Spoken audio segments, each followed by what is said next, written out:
movie and TV shows, cheerleaders are often portrayed to be stuck up or conceited, and the teams they cheer on are usually seen fighting with each other, causing drama within each other. But as a former cheerleader, high school cheerleader, I know that these are just stereotypes and they don't represent what cheerleading is. So my artifact today is a cheerleading bow. This is a really important piece of a cheerleader, and it's important to the cheerleading uniform.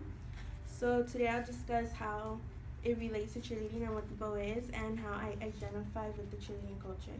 So the bow became popular in the late 1990s and the early 2000s. When cheerleading started, it was more of a spirit raising activity, so it wasn't really meant to be competitive like it is today. So cheerleaders just joined to look cute. However, now that it's competitive, there's regulations as to what's safe and what's not for part of a uniform. So the cheerleading bow was implemented because it's safe. The cheerleading bows have become bigger and flashier over time. Most of them are worn facing the front at the top of the ponytail instead of facing the back. For example, this bow has white and blue because it was the colors of my high school, and the rhinestones were put on to make it flashier and make it stand out. And this wave-like design matches the uniform.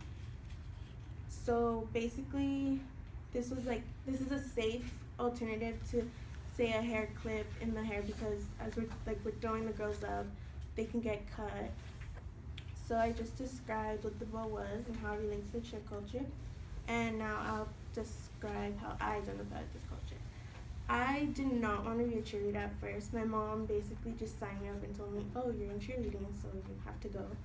But after about a year or two, I really drew a liking to it.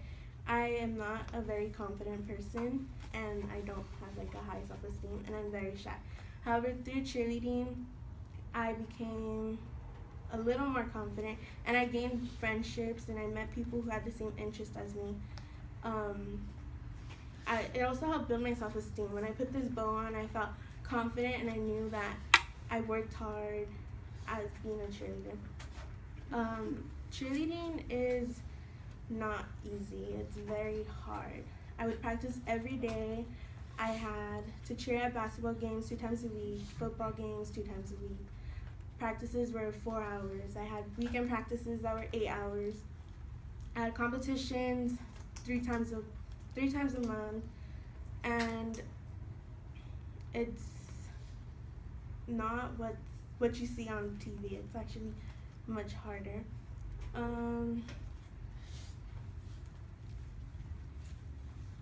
Because of the difficulty it is, I actually broke my ankles twice. I broke this ankle first, and I broke this ankle. I broke a couple fingers on this hand, a couple fingers on this hand. I've had friends who've broken their wrists. I've had friends who've fallen, broken their nose, or caught someone and broke their nose. So it's really not as easy as it seems. It's not just yelling and saying cheers. It's way harder than that. So I just talked about what the cheerleading bow is and how it represents the culture and how I identify with this culture. And I just want to say that cheerleaders are more than what's portrayed in movies. They're not stuck up. They're not conceited. Rather, we're pretty hardworking, down to earth, and team players. I see these qualities in myself after many years of cheering, and I'm proud to be a cheerleader.